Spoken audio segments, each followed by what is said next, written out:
Om Shanti. Good morning आप सभी बाबा के रूहानी फरिश्तों को, प्यारे बहनों और भाइयों।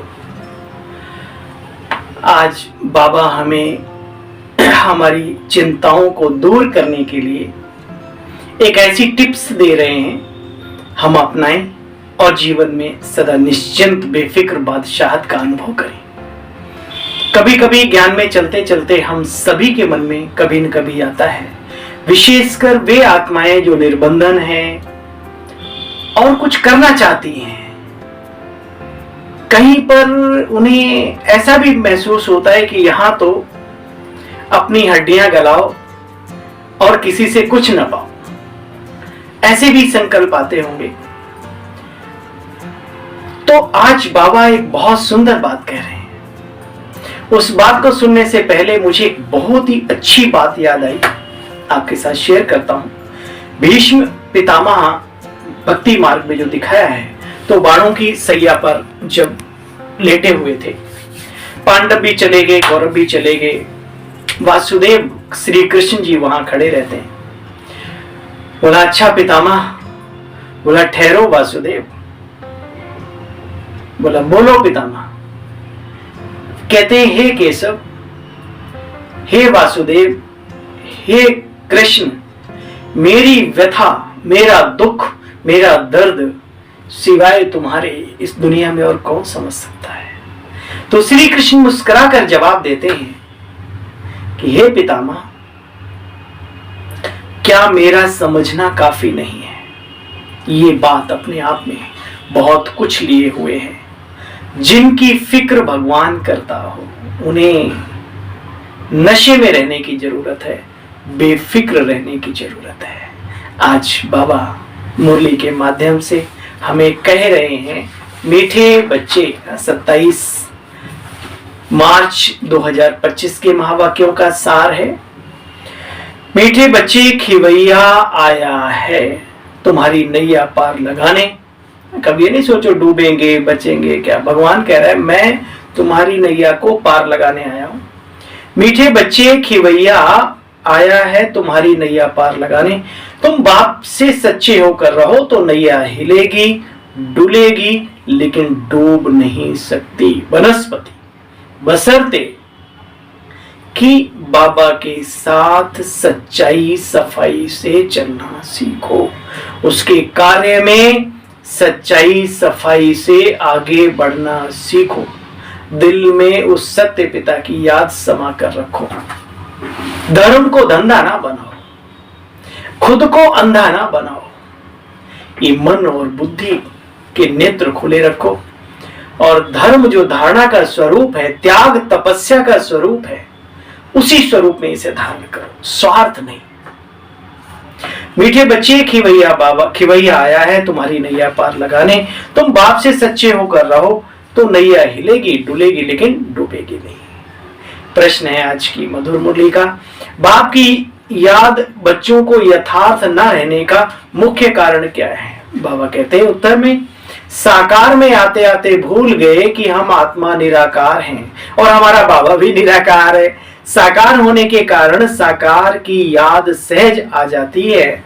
देही अभिमानी बन अपने को बिंदी समझ शिव बाबा को याद करना, बच्चे इसी में मेहनत। और ये मेहनत हम सभी राजयोगी बहन भाइयों को करनी ही होगी। जहां दुनिया की ताकतें फेल हो जाती हैं, वहां दुनिया वाला पहले ही सफल होने के लिए खड़ा होता है, लेकिन हम उसे याद तो करें। ओम शांति। शिव भगवान वाच, मेहनत इतनी करनी है कि ना चाहते हुए भी सुख में दुख में बाबा निरंतर हमारी यादों में समाया हुआ रहे। ओम शांति। शिव भगवान वाच, इनका नाम तो शिव नहीं है, यानी ब्रह्मा बाबा का नाम तो शिव नहीं है, इनका नाम है ब्रह्मा। इन द्वारा बात करते हैं शिव भगवान वाच।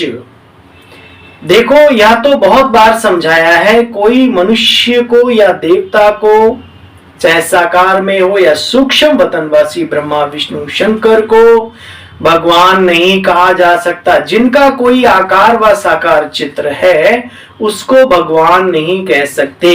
भगवान कहा ही जाता है बेहद के बाप को, जो सभी पिताओं का भी पिता है, बाबाओं का बाबा है। ये भगवान कौन या कोई भी जानते नहीं सिवाय तुम्हारे। मनुष्य तो नेति नेति कह करके चले गए, तुम्हारे में भी, बड़ी गहरी बात है। हाँ, तुम्हारे में भी बहुत थोड़े हैं जो बाप को यथार्थ रीति समझते हैं, जानते हैं, याद करते हैं।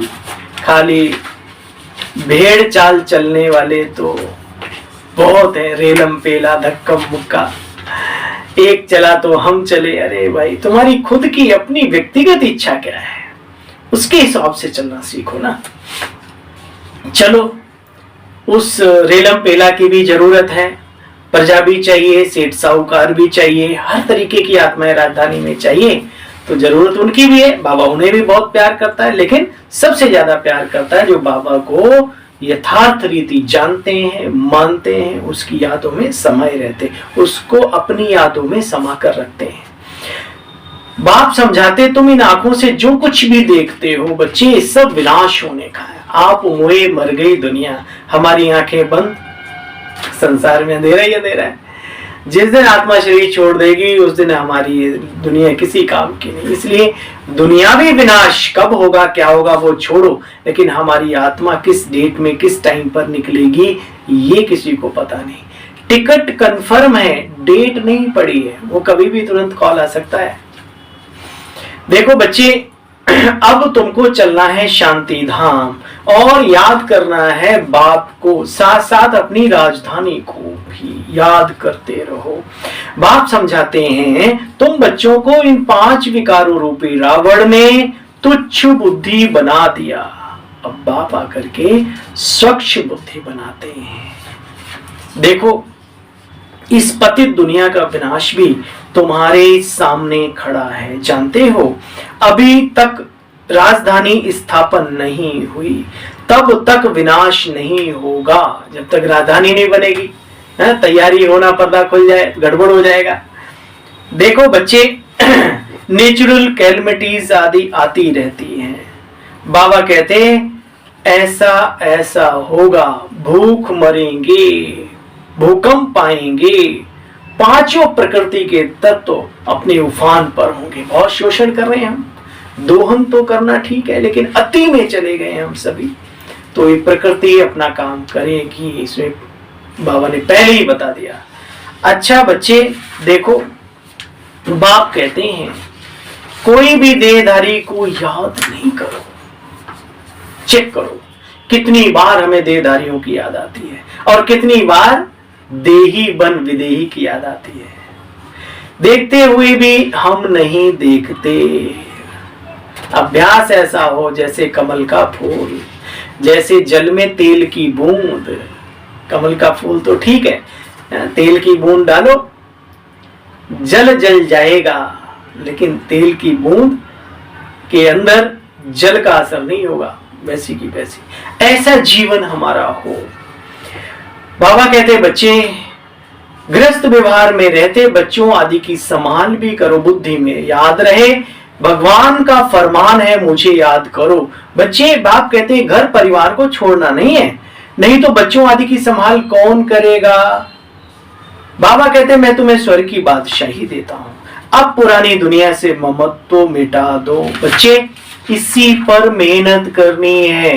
कोई भी साधु सन्यासी ऐसा कभी कह नहीं सकते कि अब विनाश होना है, नहीं। बाप आकर के मन मनावों का मंत्र देते, बच्चे बाप को याद करो। बाप ही ब्राह्मण बच्चों को याद दिलाते हैं। याद से हेल्थ, पढ़ाई से वेल्थ मिलती है। तुम बच्चे काल पर भी जीत पाते हो। 7वीं दुनिया में कोई अकाले मृत्यु नहीं होती। देवताओं ने जैसे कि काल पर विजय पाई है, मतलब मृत्यु शब्द नहीं है, बहुत आसानी से आत्मा शरीर छोड़ देती। कोई दुख, कोई गम, कोई फिक्र शरीर छोड़ने की नहीं है, है ना, ये मानो। अच्छा भाई, मीठे मीठे स्किल्दे बच्चों प्रति माता पिता बाप दादा का याद प्यार और गुड मॉर्निंग। रूहानी बाप की रूहानी बच्चों को नमस्ते। बाबा आपको भी हम सभी की नमस्ते नमस्ते। आइए सुनते हैं सार का भी सार। बाबा ने पूरी मुरली विस्तार में क्या समझाई उसका सार। ऐसा कोई कर्म नहीं करना जो बाप द्वारा भक्त का टाइटल मिले, चरणों में गिरो, पूजा पाठ, ये सब बाबा नहीं। बाबा कहते हैं अधिकारी बनो, जो सिखाया है उस श्रीमत को पालन करो। पैगंबर बन सभी को बाप का परिचय देना है। वर्षे को याद करने का पैगाम, वर्षे को याद करने का पैगाम देना है, बाबा को भी और बाबा के द्वारा मिला हुआ वर्षा भी, दोनों की याद दिलाओ सभी को। इस पुरानी दुनिया में बच्चे कोई चैन नहीं है, ये असार दुनिया है, कोई सार नहीं है। धीरे धीरे इसे भूलते जाओ, छीछी दुनिया को भूलते जाओ। धीरे धीरे तो क्या वक्त नहीं है धीरे धीरे वाला, अब तो फास्ट गति से झटका झटकू फटाफट। घर के याद के साथ साथ पावन बनने के लिए बाप को भी जरूर जरूर और जरूर याद करना है। वरदान है प्रवृत्ति में रहते पर वृत्ति में रहने वाले निरंतर योगी आत्मा भव। निरंतर योगी बनने का सहज साधन है बच्चे प्रवृत्ति यानी परिवार में रहते हुए पर वृत्ति में रहना। पर वृत्ति अर्थात आत्मिक रूप, इस दुनिया की वृत्ति नहीं, आत्मिक अलौकिक वृत्ति में। जो आत्मिक रूप में स्थित रहते हैं वो सदा न्यारा और बाप का प्यारा बन जाते हैं। सिर्फ स्नेह और सहयोग के साथ शक्ति की एडिशन करो तो पुरुषार्थ में हाई जंप भी लगा सकेंगे। आज का स्लोगन है बुद्धि की महीनता, मोटी बुद्धि नहीं, बुद्धू नहीं, बुद्ध समान सूक्ष्म बुद्धि वाले बोलो। बुद्धि की महीनता अथवा आत्मा का हल्कापन ही ब्राह्मण जीवन की पर्सनैलिटी है। जी बाबा, आज का जो अभ्यास आ रहा है, समान आ रहा है, अव्यक्त इशारे के रूप में सत्यता और सभ्यता रूपी कल्चर को अपनाओ। डिटेल भी पढ़ेंगे, बहुत ही सुंदर है। हिम्मते शक्तियां मददे सर्वशक्तिमान। शक्तियां माना बहने और भाई की बात नहीं, आत्माएं। जो आत्माएं संसार में हिम्मत रखती हैं उन्हें भगवान की मदद मिलती है। हिम्मते शक्तियां मददे सर्वशक्तिमान। शेरनियां कभी किसी से डरती नहीं है, निर्भय होती हैं। यह भी भय नहीं कि ना मालूम क्या होगा। सत्यता के शक्ति स्वरूप होकर नशे से बोलो, नशे से देखो, नशे से बोलो, नशे से देखो। हम ऑलमाइटी गवर्नमेंट के अनुचर हैं, अनुयायी तो क्या, भक्त तो क्या, बच्चे हैं उसके। इसी स्मृति से यथार्थ को यथार्थ में लाना है, सत्य को प्रसिद्ध करना है, ना कि छिपाना है। लेकिन सत्यता के साथ बच्चे बोल में, जीवन में, व्यवहार में मधुरता और सत्यता का बैलेंस आवश्यक है। ओम शांति आप सभी बहन भाइयों को इस सेवा साथी भाई की ओर से। कल पुनः मिलते हैं, पुनः उपस्थित होते हैं आप सभी की सेवा में। तब तक के लिए ओम शांति, नमस्कार।